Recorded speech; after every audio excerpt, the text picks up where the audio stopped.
August 15 ଆସିଲେ ମନେ ପଡ଼ିଯାଏ ସେଇ ସ୍କୁଲ ବେଳର କଥା। କେତେ ଖୁସି ହେଉଥିଲୁ ଆମେ। ସକାଳୁ ସକାଳୁ ସ୍କୁଲ ୟୁନିଫର୍ମ ପିନ୍ଧି ବାହାରି ଯାଉଥିଲୁ ସ୍କୁଲକୁ। ସକାଳ 6ଟା ଭିତରେ ସ୍କୁଲରେ ପହଞ୍ଚି ଆରମ୍ଭ ହୋଇଯାଏ ପ୍ରଭାତ ଫେରି ପାଇଁ ଲମ୍ବା ଲାଇନରେ ଠିଆ ହେବାର ସେ ପ୍ରତିଯୋଗିତା।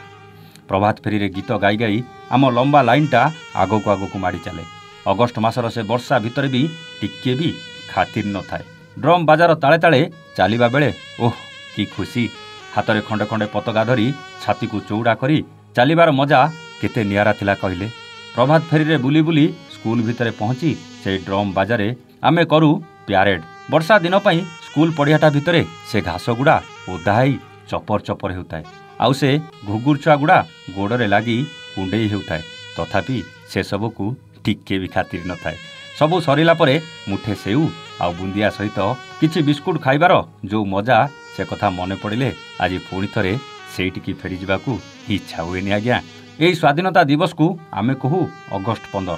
ଆଉ ଏଇ ଅଗଷ୍ଟ 15ଟା ଯେତେ ଯେତେ ପାଖେଇ ଆସେ ଆମ ଖୁସିଟା ସେତେ ସେତେ ବଢ଼ି ବଢ଼ି ଚାଲେ। ଅଗଷ୍ଟ 15 4-5 ଦିନ ପୂର୍ବରୁ ଖେଳ ଛୁଟି ପରେ ସବୁଦିନ କ୍ଲାସ୍ ସସ୍ପେଣ୍ଡ ହୋଇଯାଏ। ପିଟି ସାର୍ ଆମକୁ ପ୍ୟାରେଡ୍ ଶିଖାନ୍ତି ତ କେତେବେଳେ ଗୀତ ବି ଶିଖାନ୍ତି। ଆଉ ଗୀତ ଗାଇବାକୁ ଯେଉଁ 4-5 ଜଣ ସିଲେକ୍ଟ ହୋଇଥାନ୍ତି ସେମାନଙ୍କ ଭାଉ ବେଶ୍ ବଢ଼ି ଯାଇଥାଏ। ଦିନେ ପଛ ବେଞ୍ଚରେ ବସୁଥିବା କିଛି ସାଙ୍ଗମାନଙ୍କର ଭୂମିକା ବେଶ୍ ଗୁରୁତ୍ୱ ଥାଏ ଏହି ଅଗଷ୍ଟ 15ରେ। କିଏ ସ୍ଲୋଗାନ ପାଇଁ ଲିଡ୍ କରେ ତ କିଏ ପ୍ୟାରେଡ୍ ପାଇଁ ଲିଡ୍ କରେ ତ କିଏ ଗୀତ ଗାଇବାକୁ ଲିଡ୍ କରେ। ଓଃ ସେତେବେଳେ ସେମାନଙ୍କର କି ଭାଉ କହିଲେ। ଅଗଷ୍ଟ 15ର ପୂର୍ବଦିନ ସ୍କୁଲଟା ଜଲ୍ଦି ଛୁଟି ହୋଇଯାଏ। ପୁରା ସ୍କୁଲକୁ ରଙ୍ଗ ବେରଙ୍ଗର ସେ ରଙ୍ଗୀନ କାଗଜରେ ସଜା ହୁଏ। ଆଉ ଆମେ ଘରକୁ ଯାଇ ଆମ ୟୁନିଫର୍ମକୁ ଧୋଇ ଶୁଖେଇ ଦେଉ ଫ୍ୟାନ୍ ତଳେ। କାହିଁକି ନା ସେତେବେଳେ ଅଗଷ୍ଟ ମାସରେ ଯେଉଁ ବର୍ଷା, ସେଥିରେ ବାହାରେ ଶୁଖେଇବା ସମ୍ଭବ ହୁଏନି। କେବେ ଆଇରନ୍ ଦିଆ ହେଉନଥିବା ୟୁନିଫର୍ମଟା ସେଦିନ କାହା ଘରୁ ଆଇରନ୍ ଆଣି ଦେବାକୁ ପଡ଼େ। କେତେ ବଦଳି ଯାଇଛି ସେସବୁ ଦିନ। ଆଜି କ'ଣ ସତରେ ସେ ମଜା ଅଛି ନା ସେଦିନ ଭଳି ଆଜି ସ୍କୁଲମାନଙ୍କରେ ଅଗଷ୍ଟ 15 ପାଳନ ହେଉଛି?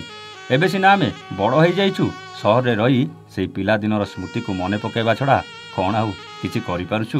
ଆଜି ସହରରେ ସବୁ ଅଫିସ ଆଉ ସବୁ ଜାଗାରେ ଏହି ସ୍ୱାଧୀନତା ଦିବସ ପାଳିତ ହେଉଛି, କିନ୍ତୁ ସବୁଆଡ଼େ ଖାଲି ସେଇ ଟିଫିନ୍ ପ୍ୟାକେଟ୍। ଆଉ ସେଇ ଟିଫିନ୍ ପ୍ୟାକେଟକୁ ଦେଖିଲେ ସ୍କୁଲ ବେଳର ସେଇ ମୁଠେ ସେଉ ଆଉ ବୁନ୍ଦିକୁ ଭାରି ମିସ୍ କରୁଛୁ ସିନା, ତା ଛଡ଼ା ଆଉ ଯେମିତି କିଛି କରିପାରୁନୁ।